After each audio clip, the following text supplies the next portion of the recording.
기록하는 것엔 별로 관심이 없는 것 같습니다.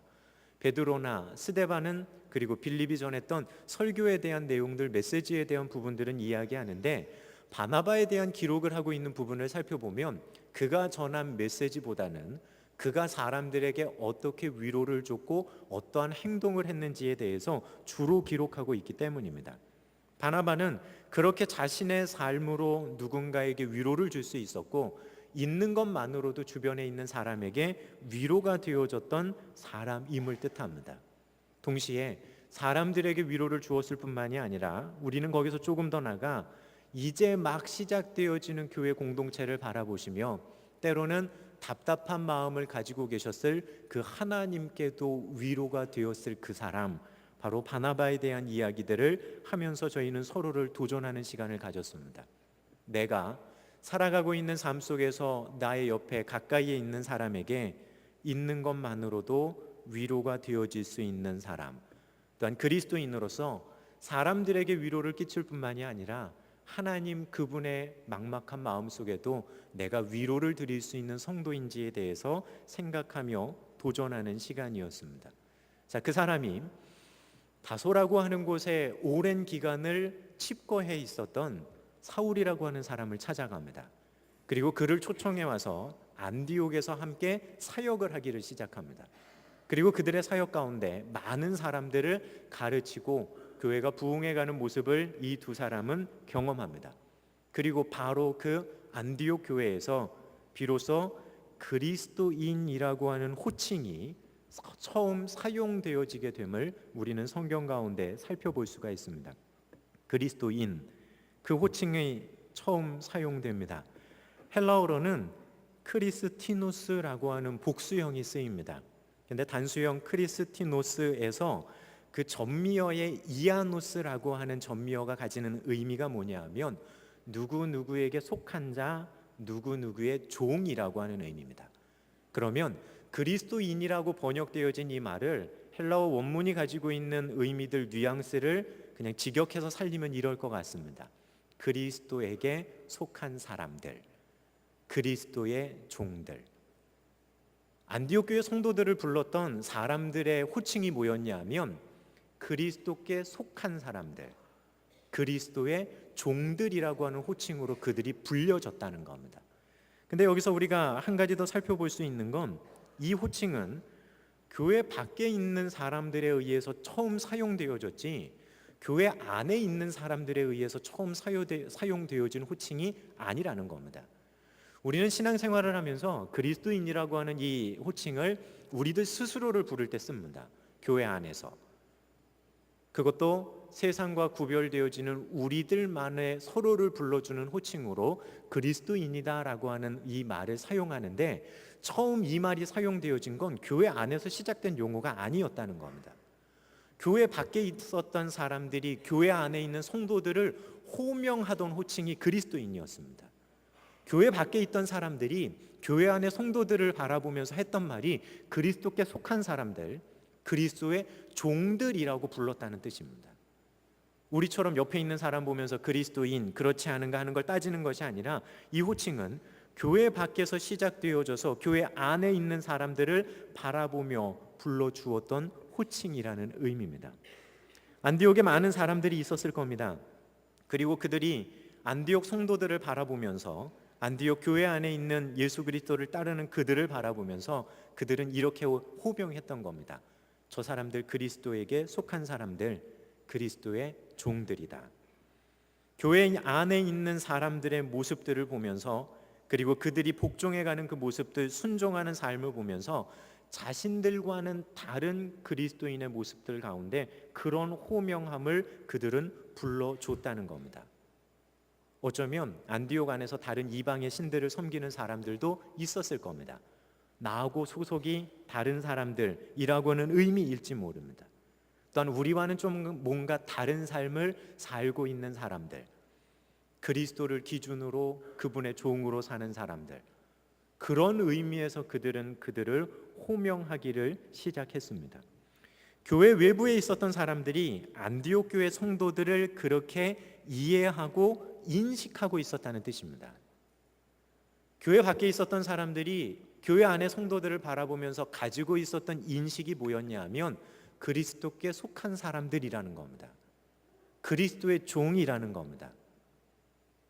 그것이 처음 이 호칭이 사용되어졌을 때의 뉘앙스고 말입니다. 그들은 자연스럽게 그렇게 불러가기를 시작합니다. 자, 그런데 우리는 지금 그리스도인이라고 하는 이 호칭을 어떤 뉘앙스로 받을 때가 많이 있으십니까? 그리스도인으로 불려지는 그 호칭의 뉘앙스가 끝내는 세상 사람들이 교회 안에 우리를 인식하고 있는 그들의 인식의 이해의 틀을 말해 주는지 모릅니다. 나를 그리스도인이라고 불렀을 때 그들은 어떤 뉘앙스로 나를 그리스도인이라고 부를까? 혹시 우리들 스스로가 그리스도인으로 불려지는 것 자체를 부끄러워하진 않으십니까? 그리스도인이라는 것 자체를 드러내기를 부끄러워하지 않으십니까? 그럼 그것이 그리스도인에 대해 이해하고 인식하고 있는 우리들의 밑바탕의 모습일지 모릅니다. 또한 세상 사람들도 우리를 그렇게 이해하고 인식하는지 모릅니다. 하지만 분명한 건 안디옥 교회에서 호명되어졌던 이 단어는 단순히 그런 안 좋은 뉘앙스는 아니었던 것 같습니다. 무엇인가 분명하게 다른 그 모습들 가운데 그들을 구별해서 호칭할 수 있었던 것, 그들의 삶에 살아가는 모습이 분명한 그 호명함 가운데 드러날 수 있었고, 그것은 안디옥에 사는 수많은 사람들에게 예수 믿는 사람들은 이런 사람들이구나라고 하는 이해들을 제공하고 있었고, 그리고 적어도 그렇게 그들을 인식하고 있었다는 겁니다. 바꿔 말하면 이렇습니다. 교회 밖에 있었던 사람들이 자신들과 함께 살아가는 성도들의 모습을 보면서 자신들의 삶의 일부에 그리스도인들은 이런 사람들이야 라고 하는 인식과 이해를 가지고 그들을 호명해 주고 있었다는 겁니다. 우리가 찾아가서 그리스도인들은 이런 사람들입니다 이해시키고 강제적으로 얘기하며 이렇게 만드십시오가 아니라 어쩌면 정반대로 되어지고 있었다는 의미인지 모릅니다. 그저 하나님 앞에 철저하게 서 있는 그 모습들이 지켜보는 사람들에게 무엇인가 의미 있는 자리들로 인식되어지고, 그렇게 교회 안에 있었던 그리스도인의 호칭을 자신의 삶 속에서 먼저 이야기했던 사람들, 그리고 그렇게 호명되어졌던 사람들이 안디옥 교회 성도들이었다는 뜻입니다. 무엇인가로 불러주었을 때 아마 자신의 삶의 자리에서 이 사람은 나에게 이런 의미가 있습니다 라고 하는 뜻일지 모릅니다.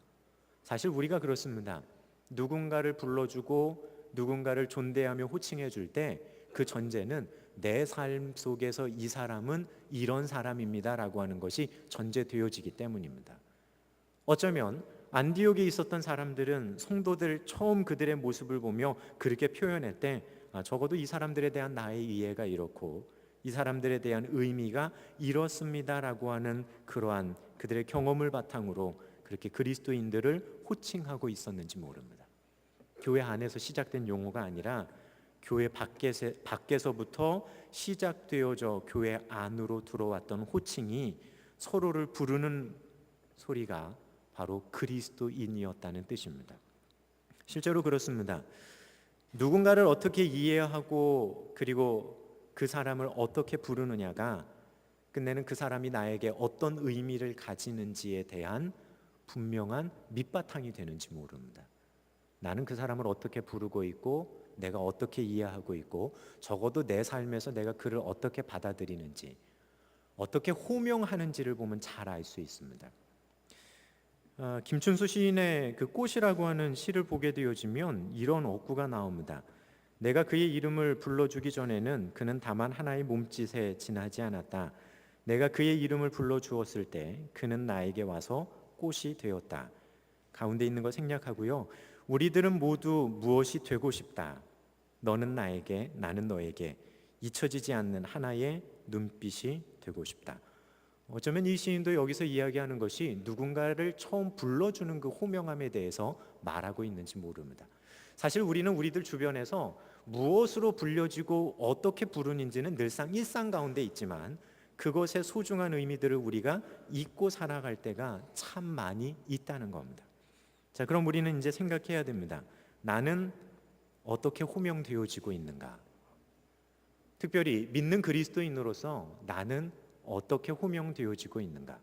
그냥 단어 그대로 문자 그대로를 보는 것이 아니라 그렇게 호명되어질 때에 호명하는 그 사람의 뉘앙스는 어떨지도 우리가 함께 깊이 생각해 보아야 하는 이유가 여기에 있습니다. 어떻게 호명되고 있느냐의 문제는 단순히 편의상 불려지는 호칭의 문제가 아님을 우리는 이제는 잘 압니다. 우리를 호명하는 사람들 가운데 우리는 어떤 의미인지를 나타내는 말이기 때문입니다. 동일하게 그리스도인으로 호칭되어지고 불려질지는 모르지만 그 뉘앙스가 완전히 다를 수 있습니다. 직분을 부르면서도 집사님, 권사님, 장로님으로 불려지지만 부르는 뉘앙스 완전히 다를 수 있습니다. 그 뉘앙스를 파악할 수 있다는 거, 그리고 그거를 느낄 수 있다는 거, 그것은 내가 그 사람에게 어떤 의미가 있는지를 알 수 있는 또 하나의 방법이 되기 때문입니다. 어떤 뉘앙스로 그리스도인이라고 불려지고 계십니까? 어쩌면 예수쟁이라고 하는 말의 우회적인 표현으로 그리스도인이라고 하는 호칭을 듣고 계시지는 않으십니까? 누군가의 삶에서 그런 의미로 기억되고 있는지 모른다는 겁니다. 어떻게 불려지고 있나? 그 책임은 전적으로 나를 부르는 사람에게 있는 게 아니라 불려지는 그 사람에게 어쩌면 책임이 있다고 할 겁니다. 내가 누군가를 호명할 때도 있습니다. 하지만 성숙한 사람이라면 내가 이렇게 판단하고 이렇게 생각해 보니까 저 사람은 이래라고 호명하기 이전에 자신이 어떻게 호명되어지고 있는지를 먼저 되짚어 봐야 됩니다. 나는 어떻게 기억되어지고 어떤 의미로 있는지, 그리고 어떻게 불려지는지를 생각하는 그것이 바로 신앙적으로도 성숙하고 또한 인격적으로도 그것이 성숙한 사람의 모습이기 때문입니다. 호명한다는 건 의미를 수반하기 때문입니다. 적어도 불려질 때 무엇인가의 의미로 불려지기 때문입니다. 자, 사람마다 저마다 맺고 있는 관계들 속에서 호명하지만 이 사람은 좋은 의미로 호명할 수도 있고 이 사람은 또 다른 의미로 호명할 수 있습니다. 왜냐하면 그건 관계에서 또한 나오기 때문입니다. 좋은 관계에 있는 사람들은 당연히 좋은 의미를 가지고 누군가를 호명할지 모릅니다. 하지만 동일한 사람이지만 관계가 깨진 상황 속에서는 동일한 호명을 하더라도 뉘앙스는 분명히 다르다는 겁니다. 그럼 우리는 그곳 가운데 알아가야 되는 겁니다. 나는 저 사람에게 어떤 의미를 주고 있고 어떤 영향력과 어떤 삶의 자리를 주어서 흘려보내고 있는가. 그것이 바로 우리를 호명하는 그 사람들의 그 목소리를 들으며 우리가 기억해 봐야 하는 가장 중요한 삶의 모습이기 때문입니다. 우리는 여러 가지 말들로 호명됩니다. 교회 안에 있으니까 그리스도인이라고 하는 호명을 가장 먼저 생각해 봤다면 여러분들의 가정에서 여러분 또한 서로를 부르는 호명의 호칭들이 있습니다. 아들 아니면 남편을 호칭하는 호칭도 있고 우리 흔히들 사용하는 호칭이 있습니다. 그것 가운데는 다른 사람에게는 사용할 수 없고 오직 그 사람에게만 사용해야 될 호칭도 있습니다. 그러니까 그 호칭이 가지고 있는 남다른 의미들이 또한 그렇게 제한된다는 거예요. 배우자에게 여보라고 이야기합니다. 근데 배우자 아닌 사람에게 여보라고 이야기하면요, 이거는 심각한 문제가 발생하는 겁니다. 왜냐하면 단순한 호칭, 호명의 부름이 아니라 무엇인가 특별한 의미들이 거기에는 담겨져 있기 때문입니다.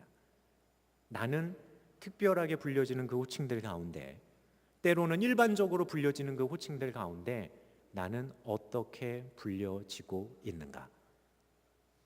소망하기는 그리스도인됨을 기억하시며 여러분들이 아름답게 호명되어지고 불려질 수 있는 우리 신광의 성도님들 되시기를 주님의 이름으로 축원을 드립니다.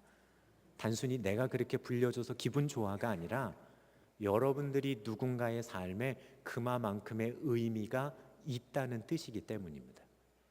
동시에 우리는 누군가를 동시에 호명합니다. 불려질 뿐만 아니라 누군가를 호명하죠. 근데 누군가를 호명할 때는 늘상 우리들의 개인적인 생각이나 개인적인 판단이 그 호명 속에는 늘상 이렇게 따라갑니다. 그래서 누군가를 호명하고 그 호칭으로 부를 때에도 정말 저 사람이 그런가 아닌가라고 하는 것을 판단하고 그리고 그런 뉘앙스를 실어서 누군가를 호명하곤 합니다. 근데 그리스도인들에게 중요한 것이 있습니다. 단순히 나의 경험과 나의 생각을 가지고 누군가를 호명하고 이 사람은 이래, 이 사람은 저래 라고 하는 것들을 반영해서 호명하는 것이 아니라 우리는 누군가를 호명할 때 호명되어지는 것 못지않게 우리들이 조심해야 될 부분이 있다는 겁니다.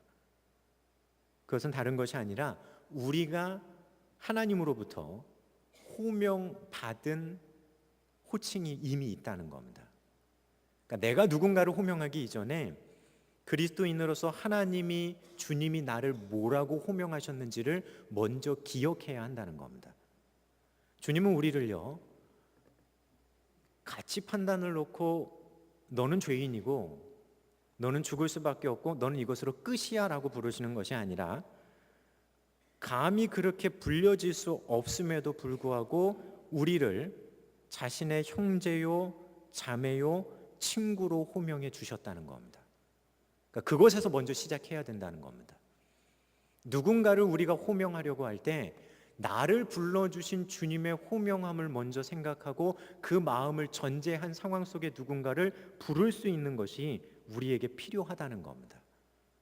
왜냐하면 그에게 그런 의미의 자리를 우리들 속에 먼저 만들어주고, 그리고 그리스도의 사랑을 가지고 내 삶 가운데 누군가를 뭐 하는 거냐 하면 그렇게 의미 있게 초청해 드리는 모습이기 때문입니다. 근데 내 개인적인 생각을 가지고 누군가를 용납하는 것조차도 쉽지 않은 것이 우리들의 삶입니다. 그러니 당연히 우리는 여기서 우리를 먼저 사랑하셨던 그리스도의 사랑과 그 마음을 먼저 알고 깨달아서 그 사랑 가운데 심지어 사랑할 수 없는 사람마저도 사랑할 수 있게 해주십시오라고 하는 우리의 기도를 드리는 것처럼 그렇게 기도하며 나가야 하는지 모릅니다. 사람 사이에 불려지는 호명 이전에 성도로서 우리는 우리들 주변에 있는 사람들을 어떻게 호명하고 있는지를 생각해 봐야 됩니다. 죄인된 나를 죄인으로 여기지 않고 친구요, 형제요, 자매로 불려주셨던 하나님의 그 사랑을 이미 받은 사람이라고 한다면 우리가 우리들 주변에 있는 이들을 어떻게 호명해야 될지를 알기 때문입니다. 나 중심적으로 내 생각의 틀에서 호명하는 것이 아니라 오히려 주님께서 나를 불러주셨던 그 사랑 가운데 누군가를 호명할 수 있다는 것, 그것이 바로 주님의 사랑 가운데 살아가는 삶의 모습이고, 그것이 주님의 사랑을 흘러가게 하는 참다운 그리스도인의 모습이 되어지기 때문입니다. 나를 어떻게 주님께서 불러주셨는가, 그 대전제를 기억하고 그것을 잊지 않는다면 우리는 주님이 나를 불러주신 그 기준을 통해 우리들 주변을 향한 우리들의 호명함들을 정리해 갈 수 있기 때문입니다. 오늘 말씀을 준비하며 묵상하는 가운데 안디옥 교회의 그런 모습을 한번 생각해 보게 됩니다.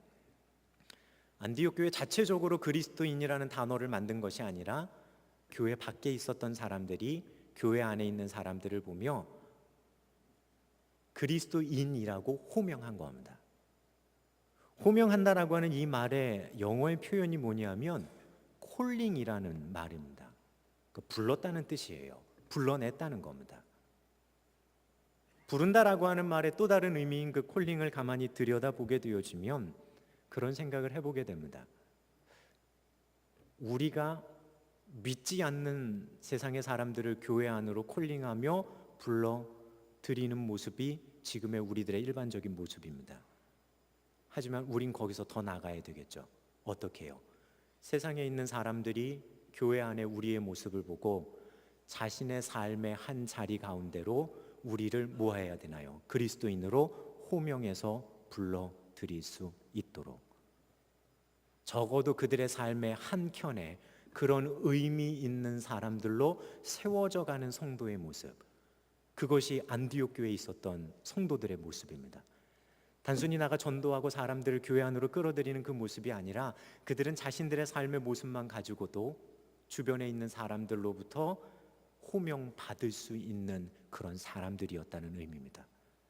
소망하기는 우리 신광교회에 있는 모든 신광의 성도들이 아직 예수 그리스도를 모르는 사람을 그리스도 안으로 호명해 부를 뿐만이 아니라 여러분들의 그리스도 안에서의 참다운 삶의 모습이, 여러분들의 그 신앙의 여정이 누군가의 삶으로 너무나 자연스럽게 호명되어져 나갈 수 있는 그러한 참다운 신광의 성도님들 되시기를 주님의 이름으로 축원을 드립니다.